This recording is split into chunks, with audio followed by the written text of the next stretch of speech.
반갑습니다. 오늘도 여러분들의 성공적인 배팅 라이프를 위해 불철주야 분석하는 토토홈즈입니다. 책임감을 가지고 100%의 적중률이 아니라도 반드시 수익 실현을 도와드리겠습니다. 널려있는 뻔한 자료는 빠르게 넘기고 포인트만 집어 이 영상 하나로 여러분의 판단이 설 수 있게 하겠습니다. 구독과 좋아요 눌러주시면 감사하겠습니다. 조합픽은 영상 하단을 보시면 댓글에 기재해두었습니다. 첫 번째 경기는 수원 KT 손익분과 창원 LG입니다. 수원 KT는 수비에선 여전히 아쉬운 모습들이 나오고 있지만 허운, 문성곤의 가세로 많은 득점 루트를 활용하고 있는 것은 보여주고 있습니다. 무엇보다 허운이 패스기를 잃고 클러치 상황에서의 극적인 수비나 베스와의 투맨 게임으로 빠르고 정확한 공격을 해주고 있는 것이 눈에 띕니다. 문성곤이 제 몫을 못해주고 있으나 허운에게 길을 열어주는 역할 정도는 해주고 있어 갈수록 반등할 가능성이 높기도 합니다. 하윤기의 공백은 골 및 경쟁력에 큰 아쉬움으로 작용하고 있지만 에릭이 이를 최대한 메워주며 비교적 스몰 라인업으로도 주도권을 뺏기지 않고 있습니다. 창원 LG를 상대로도 상대의 트랜지션을 안정적으로 막아내며 마레이와의 매치업에서도 에릭이 안정적으로 마크했던 기억이 있기 때문에 자신감이 있습니다. 양홍석이 변수로 작용할 수 있지만 문성곤이 경기 내내 이를 마크해주기만 하더라도 패스, 허운의 투맨 게임이 더 큰 힘을 발휘할 가능성이 크다고 보여집니다. 국내 매치업 외곽 싸움에서 주도권을 잡아가며 대량 실점을 허용하더라도 이를 뿌리치며 대량 득점을 통해 리드할 수 있을 것으로 보입니다. 창원 LG는 커닝엄을 대신할 카드를 콜업하려는 움직임을 보이는 것을 감안하면 커닝엄이 이번 경기에서도 제대로 복귀하지 못할 것으로 보입니다.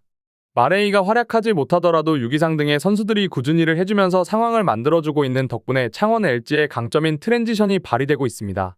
그리고 수원 KT를 상대로도 이와 같은 모습을 기대해야 할 것입니다. 마레이의 기량은 뛰어난 것이 사실이나 주도권을 가져가지 못했던 상대에겐 힘을 쓰지 못하는 모습입니다. 수원 KT의 외인 맞대결에서도 이런 모습이 나왔었기 때문에 결국 다른 선수들이 해줘야 합니다. 하지만 창원 LG가 강점으로 가져가야 할 외곽 경쟁에서 수원 KT는 더 강한 강점을 보여주고 있는 팀입니다. 외인 선수가 모두 나서지 못하고 있는 상황에서 상대의 외인을 통한 투맨 게임을 막아야 하는 상황이기 때문에 부담이 큽니다. 팀 디펜스를 통해 상대에게 강한 압박을 주고 있는 모습은 긍정적인 부분이지만 창원 LG 또한 공격을 쉽게 풀어나가기 어려울 것으로 보여집니다. 결론을 말씀드리자면 수원 KT의 베스, 허운 투맨 게임이 최근 들어 상승세에 있는 창원 LG의 팀 디펜스까지 이겨낼 수 있을 것으로 보여집니다. 우선적으로 마레이 봉쇄에 자신감이 있는 상황이고 상대의 주축 외인이 또다시 결장한다면 수원 KT 입장에서도 충분히 대량 득점을 노릴 수 있습니다. 접전 상황이 펼쳐질 상황에서 수원 KT가 허운의 존재감을 더 크게 드러내며 리드할 것으로 보입니다. 언더와 함께 수원 KT의 승과 핸승을 추천드리는 경기입니다. 두 번째 경기는 고양소노와 안양정관장입니다. 고양소노는 백투백 일정에 밀릴 가능성이 커 보였던 서울 SK를 상대로 이겨내며 연패를 끊었습니다. 전성현의 복귀가 큰 힘이 됐고 오누아쿠가 골밑을 확실하게 지켜주는 것이 좋은 결과로 이어졌습니다.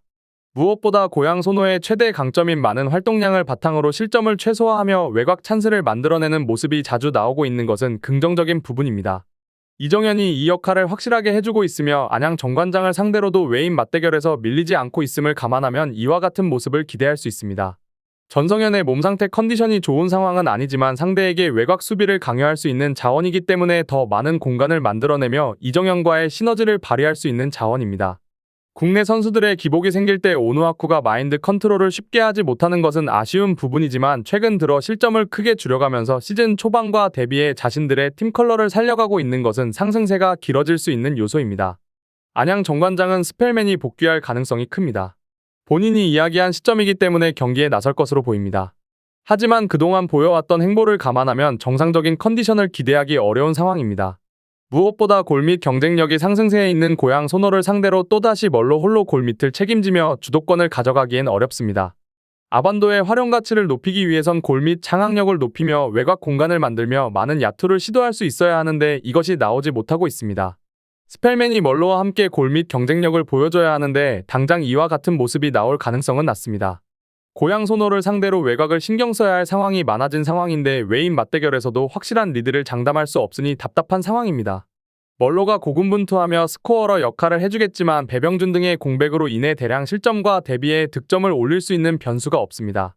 이번에도 고양 소노의 외곽 공세를 막아내지 못하며 고전할 가능성이 크다고 보여집니다. 결론을 말씀드리자면 고양 소노 입장에선 오누아쿠가 맞대결에서 접전 상황만 만들어줘도 전성현, 이정현을 바탕으로 많은 외곽 득점을 노릴 수 있는 상황입니다. 하지만 안양 정관장은 주축 선수들의 공백과 함께 외인 맞대결에서도 주도권을 장담할 수 없으니 리드할 수 있는 근거가 부족합니다. 오버와 함께 고양 손호의 승과 핸승을 추천드리는 경기입니다.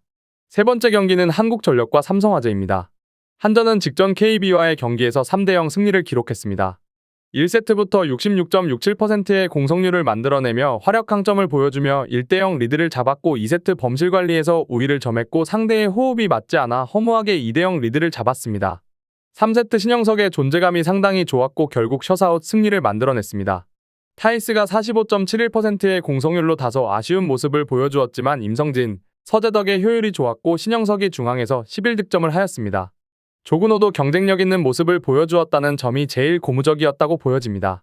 최근 3경기 리시브 효율이 31.97%로 좋지는 않지만 임성진이 연일 활약을 펼쳐주며 반등세를 이어가고 있고 타이스도 이날은 부진했지만 최근 공격 효율이 좋아진 모습을 보여주고 있다는 점도 매우 고무적입니다.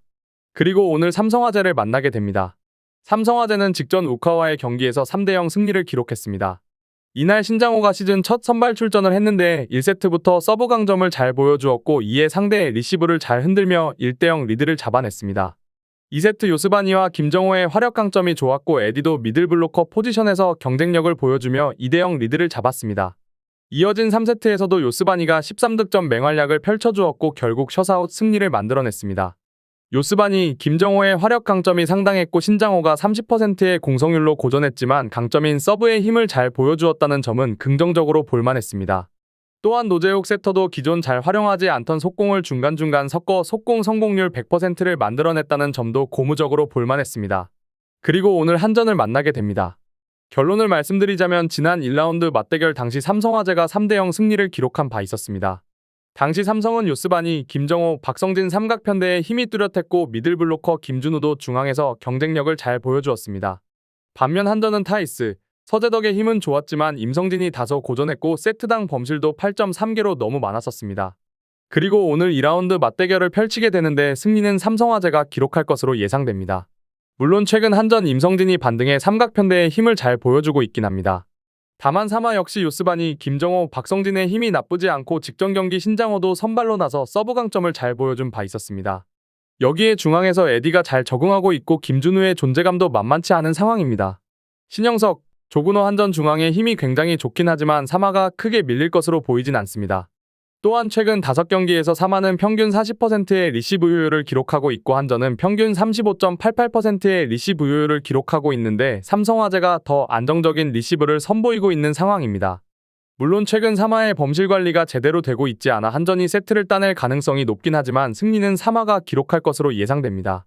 삼성화재의 승리 및 핸디캡 승리를 추천드리는 경기입니다. 마지막 경기는 대전정관장과 페퍼저축은행입니다. 대전정관장은 직전 기업은행과의 경기에서 1대3 패배를 기록했습니다. 1세트 7개의 범실과 함께 첫 세트를 내어주었고 2세트 메가를 아포짓, 지하, 이소영을 아웃사이드 히터로 바꿔 나섰고 효과가 나쁘지 않았습니다. 그러나 클러치 상황에서 염혜선, 지하의 연속 서브 범실로 결국 0대2로 끌려가고 말았습니다. 3세트 범실 관리에 앞섰고 초반 격차를 벌리며 1대2 추격에 성공했지만 4세트 다시 범실 관리, 리시브 불안을 드러내며 1대3 패배를 기록하고 말았습니다. 이날 세트를 따냈던 3세트에서 초반 격차를 벌렸지만 상대의 화력에 고전하며 역전을 허용하기도 했었다는 점은 상당히 아쉬웠던 부분입니다. 전반적으로 블로킹 강점도 뛰어나지 않았고 지하, 메가도 세트별 기복을 드러냈고 이소영도 아직 제폼을 찾지 못했다는 점 역시 아쉬웠던 부분이었습니다. 그리고 오늘 페퍼저축은행을 만나게 됩니다. 페퍼저축은행은 직전 현대건설과의 경기에서 0대2 패배를 기록했습니다. 1세트 초반 목적타 서브가 효과적으로 들어가며 리드를 잡았지만 18대14 리드하고 있는 상황에서 상대의 화력에 18대20으로 역전을 허용하였습니다. 결국 첫 세트를 내어주고 말았고 2세트 역시 연속 실점이 나오면서 0대2로 끌려가고 말았습니다. 3세트 박은서가 선발로 나서 6득점을 기록하긴 했지만 스물점 이후 집중력이 없었고 결국 셧아웃 패배를 기록하고 말았습니다.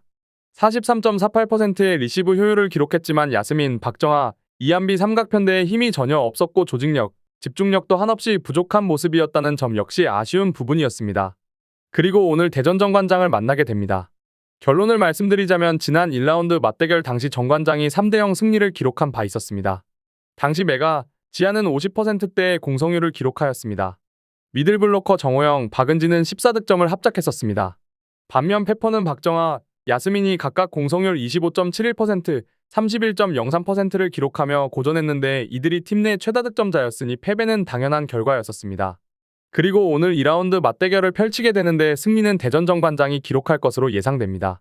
최근 정관장은 메가, 지하가 화력 강점은 있는 모습이지만 세트별 기복이 심하고 이소영도 제 컨디션은 아닌 모습입니다. 그래도 야스민 홀로 활약을 펼쳐주고 있는 페퍼보다는 상황이 나은 편입니다. 중앙전력도 정호영, 박은진의 정관장이 훨씬 나은 상황입니다. 또한 페퍼는 아직까지도 팀 조직력이 살고 있지 않고 지난 시즌 개선된 모습을 조금 보여준 리시브, 범실 관리도 올 시즌 제대로 되지 않고 있습니다. 따라서 오늘 경기 승리는 정관장이 기록할 것으로 예상됩니다.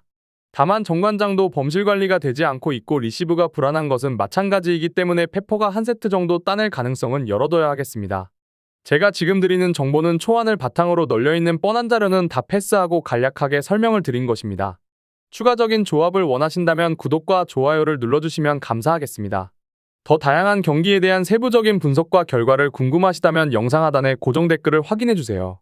여러분이 건전한 스포츠 문화를 즐기실 수 있도록 항상 최선을 다하도록 하겠습니다. 시청해주셔서 감사합니다.